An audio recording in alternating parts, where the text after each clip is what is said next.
ಯಾಕೆ ಪುಟ್ಟ ಸಪ್ಪಗಿದ್ಯಾ? ನೀವ್ ಹೇಳಿದ ವಿಷಯನ ಬಂಗಾರಿ ಹತ್ರ ಮಾತಾಡ್ದೆ. ಆ ವಿಷಯನ ಏನಂದ? ನಾನ್ ಪ್ರೀತಿ ಮಾಡೋದಿರ್ಲಿ, ಅವನಿಗೆ ನನ್ ಸ್ನೇಹನೇ ಬೇಡವಂತೆ. ಬಂಗಾರಿ ಹಾಗನ್ನ ಸಾಧ್ಯನೇ ಇಲ್ಲ. ಇಲ್ಲ ಅಪ್ಪ, ಅವನಿಗೆ ನಿಜವಾಗ್ಲೂ ನಾನು ಬೇಡವಾಗಿದ್ದೀನಿ.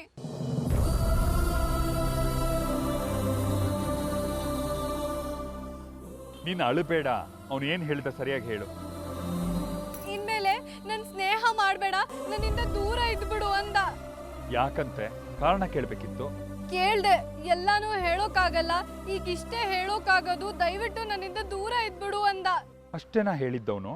ನಿನ್ ಒಳ್ಳೇದಕ್ಕೆ ಹೇಳ್ತಿದ್ದೀನಿ, ನೀನ್ ನನ್ ಜೊತೆಲಿದ್ರೆ ತೊಂದ್ರೆ ಆಗುತ್ತೆ, ನನಗ್ ತೊಂದ್ರೆ ಆದ್ರೂ ಪರವಾಗಿಲ್ಲ ಅಂತಂದ. ಅಂದ್ರೆ ಏನರ್ಥ? ಅಂದ್ರೇನು ಅಂತ ನನಗೇನ್ ಗೊತ್ತು. ಇನ್ನೊಂದ್ ಸರ್ತಿ ಅವನು ಆಡಿದ ಮಾತುಗಳನ್ನೆಲ್ಲ ನೆನಪಿಸ್ಕೊಂಡು ಯೋಚನೆ ಮಾಡು. ನಿನ್ ಒಳ್ಳೇದಕ್ಕೆ ಹೇಳ್ದೆ, ನಿನಗ್ ನನ್ ಜೊತೆಲಿದ್ರೆ ತೊಂದ್ರೆ ಆಗತ್ತೆ, ನನಗ್ ತೊಂದ್ರೆ ಆದ್ರೆ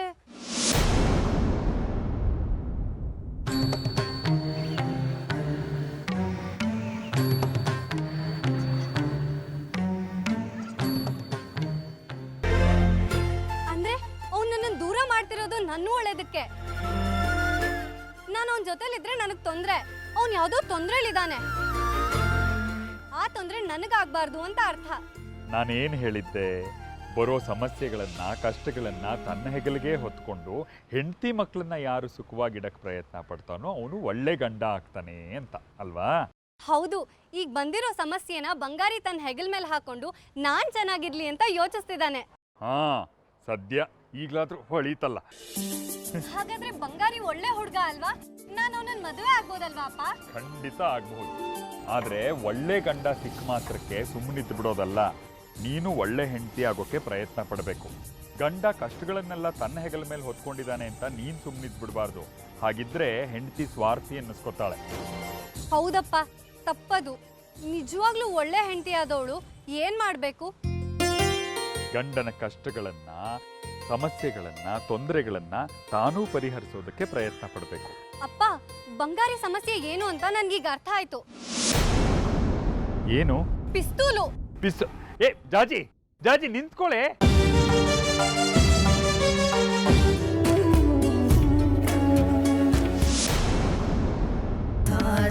ಸರಿ ಸರಿ ಸರಿ ಸರಿ ಸರಿ ಮಾ ನಿ ಪನಿ ಪನಿ ಪನಿ ಮ ಪಾನಿ ಪನಿ ಪಾ ಸಾ ನಿ ಸ ಮ ಮ ರಿ ರಿ ಸ ಸ ರಿ ರಿ ಸ ಸ ನಿ ರಿ ಸ ಸ ನಿ ನಿ ಪ ಪ ನಿ ನಿ ಪ ಪ ಮ ಮ ರಿ ಮ ಪ ನಿ ಸ ಸ ರಿ ಮ ಪ ನಿ ಸ ಸ ರಿ ಮ ಪ ನಿ ಸ ಸ ಸರಿ ಸರಿ ಸರಿ ಸರಿ ಸರಿ ಮಾ ನಿ ಪನಿ ಪನಿ ಪನಿ ಮ ಪಾನಿ ಪನಿ ಪಾ ಸಾ ನಿ ಸ ಮ ಮ ರಿ ರಿ ಸ ಸ ರಿ ರಿ ಸ ಸ ನಿ ರಿ ಸ ಸ ನಿ ನಿ ಪ ಪ ನಿ ನಿ ಪ. ಆಸೆ ಇದ್ದ ಕಡೆ ನಿರಾಶೆ ಇದೆ. ಯೋಗ ಇಲ್ಲದ್ದು ಯಾವುದು ದಕ್ಕೋದಿಲ್ಲ. ಹಠ ತೊಟ್ಟು ಬೇಕೇ ಬೇಕು ಅಂತ ತಪಸ್ ಮಾಡಿದ್ರು ಅದು ಮರೀಚಿಕೆ ಹಾಗೆ ಮುಂದೆ ಮುಂದೆ ಓಡ್ತಿದ್ರು ಅದರ ಅರ್ಥಕ್ಕೆ ಸೂಕ್ಷ್ಮ ಇರುತ್ತೆ. ನನಗೆ ನಿಮ್ಮ ಉಪದೇಶ ಸಲಹೆ ಬೇಕಾಗಿಲ್ಲ. ಯಾವಾಗಲೂ ನಿಮ್ಮ ಮಾತೆಲ್ಲ ಒಗಟು. ನನಗೆ ನನ್ನ ಬಂಗಾರಿ ಬೇಕು, ಅವನನ್ನ ಹುಡ್ಕೋದಕ್ಕೆ ಸಹಾಯ ಮಾಡಿ, ಇಲ್ಲ ಅಂದರೆ ನನ್ನನ್ನು ಒಂಟಿಯಾಗಿರೋದಕ್ಕೆ ಬಿಟ್ಬಿಡಿ. ಮೊದಲು ಮನೇಲಿ ಅಡಚಣೆ, ಈಗ ಬಂಗಾರಿ ತಾನಾಗ್ತಾನೆ ದೂರ ಹೋಗ್ತಿದ್ದಾನೆ. ವಿಧಿಗೆ ಒಪ್ಪಿಗೆ ಇಲ್ಲ ಈ ನಿನ್ ಪ್ರೀತಿ, ಅರ್ಥ ಮಾಡ್ಕೊ. ಪ್ರೀತಿಸೋದು ತಪ್ಪಲ್ಲ ಅಂತ ಹೇಳಿದ್ದಾರೆ ಅಪ್ಪ. ಇನ್ಯಾರಿಗೇನು ಹೇಳಿದ್ರು ಅಷ್ಟೇ. ಬಂಗಾರಿ ನನಗೆ, ಬಂಗಾರಿಗೋಸ್ಕರನೇ ನಾನು, ಅಷ್ಟೇ. ಅದಕ್ಕಿಂತ ಹೆಚ್ಚು ಜವಾಬ್ದಾರಿಗಳಿವೆ ನಿನಗೆ. ಲೋಕ ಕಲ್ಯಾಣದ ಸಲುವಾಗಿ ನೀನಿಲ್ಲಿಗೆ ಬಂದಿರೋದು, ಅದನ್ನೇ ಮರೀತಿದೆಯಲ್ಲ. ಅದನ್ನ ಸಾಧಿಸದೆ ನೀನು ಬೇರೆ ಕಡೆ ಗಮನ ಹರಿಸೋದು ತಪ್ಪು. ಸರಿ, ನಾನೀಗ ಏನ್ ಮಾಡ್ಲಿ? ಸದ್ಯಕ್ಕೆ ಬಂಗಾರಿ ಯೋಚನೆ ಬಿಡು, ಶ್ರೀಚಕ್ರದ ಬಗ್ಗೆ ಯೋಚನೆ ಮಾಡು. ಉತ್ಸವದಲ್ಲಿ ಶ್ರೀಚಕ್ರಕ್ಕೆ ಚೋರ ಕಂಟಕವಿದೆ, ನೀನದನ್ನ ಕಾಪಾಡಬೇಕು. ಅಲ್ಲಿವರೆಗೂ ಈ ಪ್ರೀತಿ ಪ್ರೇಮ ಅನ್ನೋ ಭಾವನೆಗಳಿಗೆ ಕಲ್ಲಾಗಲಿ ನಿನ್ನ ಮನಸ್ಸು. ಸುಮ್ಮನೆ ಇರಿ, ನನ್ನ ಮನಸ್ಸಲ್ಲಿ ಏನು ನಡೀತಿದೆ ಅಂತ ಗೊತ್ತಿಲ್ಲ ನಿಮಗೆ. ದೇವಸ್ಥಾನದೊಳಗೆ ದೀಪ ಮಾರ್ಕೊಂಡು ಕೂತಿರ್ತೀರಿ ಅಷ್ಟೇ. ನಿಮಗೆ ಶ್ರೀಚಕ್ರದೊಂದೇ ಚಿಂತೆ, ಆದರೆ ನನಗೆ ಬರೀ ಪ್ರೀತಿ ಚಿಂತೆ ಅಲ್ಲ.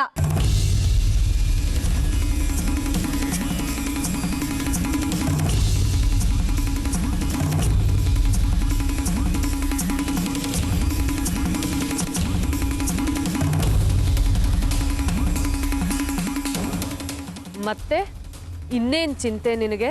ನನಗೆ ಬಂಗಾರಿ ಬಗ್ಗೆ ಕಾಳಜಿ ಇದೆ. ಅವ್ನು ಏನು ಮಾಡ್ತಿದ್ದಾನೆ ಗೊತ್ತಾ? ಅವ್ನು ನನ್ನನ್ನು ಪ್ರೀತಿ ಮಾಡದೇ ಇದ್ರೂ ಚಿಂತೆ ಇಲ್ಲ, ಆದರೆ ಅವನ ಕೈಲಿ ಪಿಸ್ತೂಲ್ ಇದೆ. ಆ ಮಾರಿಗುಡಿ ಸಹವಾಸ ಮಾಡಿ ಅವನು ಹಾಳಾಗ್ತಿದ್ದಾನೆ. ಅದನ್ನು ತಡಿಬೇಕು, ಇಲ್ಲ ಅಂದರೆ ಅವನು ತಪ್ಪು ಮಾಡಿಬಿಡ್ತಾನೆ. ಅವನ ಜೀವನ ಹಾಳಾಗಿ ಹೋಗುತ್ತೆ. ನನಗೆ ಶ್ರೀಚಕ್ರಕ್ಕಿಂತ ಅದೇ ಮುಖ್ಯ. ಸರಿ ಬಿಡು, ಅದಕ್ಕೊಂದು ವ್ಯವಸ್ಥೆ ಮಾಡೋಣ. ಈಗ ನೀನು ಶ್ರೀಚಕ್ರ ರಕ್ಷಣೆಗೆ ಬಾ. ಬಂಗಾರಿನೇ ಸರಿ ಮಾಡೋಕ್ಕಾಗ್ತಿಲ್ಲ ನನಗೆ, ಇನ್ನು ಶ್ರೀಚಕ್ರನ ಹೇಗೆ ರಕ್ಷಣೆ ಮಾಡಲಿ?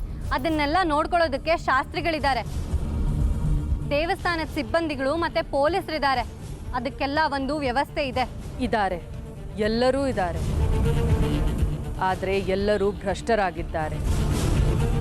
ಇಡೀ ವ್ಯವಸ್ಥೆನೇ ಸೇರ್ಕೊಂಡು ಸಂಚು ಹಾಕಿದ್ದಾರೆ ಶ್ರೀಚಕ್ರವನ್ನು ಅಪಹರಿಸೋದಕ್ಕೆ. ಅದಕ್ಕೆ ನಾನು ನಿನಗೆ ಹೇಳ್ತಿರೋದು, ನೀನೇ ರಕ್ಷಣೆ ಮಾಡಬೇಕು. ಯಾವುದೋ ತಾಂಡದಲ್ಲಿದ್ದ ನಿನ್ನನ್ನು ಈ ಊರಿಗೆ ಅಮ್ಮನವರು ಬರಮಾಡ್ಕೊಂಡಿದ್ದೆ ಈ ಕಾರಣಕ್ಕೆ. ನೋಡಿ ಮೇಷ್ಟ್ರಮ್ಮ, ನೀವೇನೇ ಹೇಳಿದ್ರು ಮೊದಲು ನಾನು ಬಂಗಾರಿನ ಕಾಪಾಡಬೇಕು.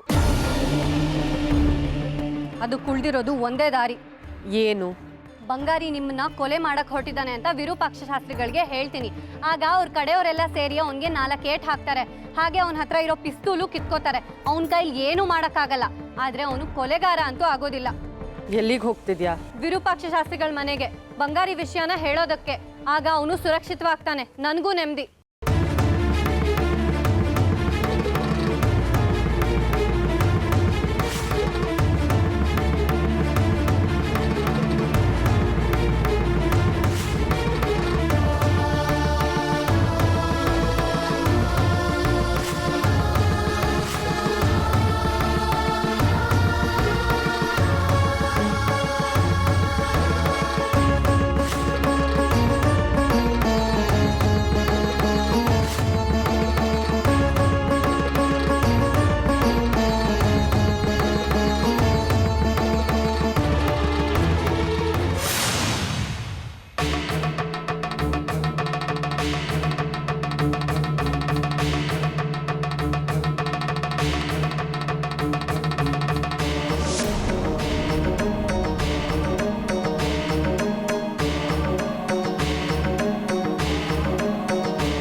ಏನಮ್ಮ ಹಿಂಗೆ ಬರ್ತಿದ್ಯಾ? ಯಾರು ಬೇಕು? ಏನು ಬೇಕು? ವಿರೂಪಾಕ್ಷ ಶಾಸ್ತ್ರಿಗಳನ್ನ ನೋಡಬೇಕು. ಅವ್ರ ಮನೇಲಿಲ್ಲ. ಅದೇನಾಗಬೇಕು ಅಂತ ನನಗೆ ಹೇಳು, ಅವ್ರು ಬಂದಮೇಲೆ ನಾನು ಹೇಳ್ತೀನಿ. ಇಲ್ಲ, ನಿನಗೆ ಹೇಳೋ ಆಗಿಲ್ಲ, ಅವ್ರಿಗೆ ಹೇಳಬೇಕು. ನನಗೆ ಹೇಳಿದ್ರೆ ಅವ್ರಿಗೆ ಹೇಳ್ದಾಗೇನೆ. ಅದೇನು ಅಂತ ನನಗೆ ಹೇಳು. ನಿನ್ನಂತವಳಿಗೆ ದೈವಿಕರಾದ ವಿರೂಪಾಕ್ಷ ಶಾಸ್ತ್ರಿಗಳ ಹತ್ರ ಏನು ಕೆಲಸ ಇರುತ್ತೆ? ಯಾರ್ಯಾರಿಗೆ ಏನೇನು ಹೇಳಬೇಕೋ ಅದನ್ನು ಅವ್ರವ್ರಿಗೆ ಹೇಳಬೇಕು. ಅರ್ಥ ಆಯ್ತಾ? ಆಯಿತು, ಆದರೆ ವಿರೂಪಾಕ್ಷ ಶಾಸ್ತ್ರಿಗಳು ಎಷ್ಟೊತ್ತಿಗೆ ಬರ್ತಾರೋ ಗೊತ್ತಿಲ್ಲ, ಅದಕ್ಕೆ ಕೇಳಿದೆ. ಈಗ ನನ್ನ ಕೆಲಸ ಆಗಬೇಕು, ಕಾಯ್ತೀನಿ ಅವ್ರು ಬರೋವರೆಗೂ.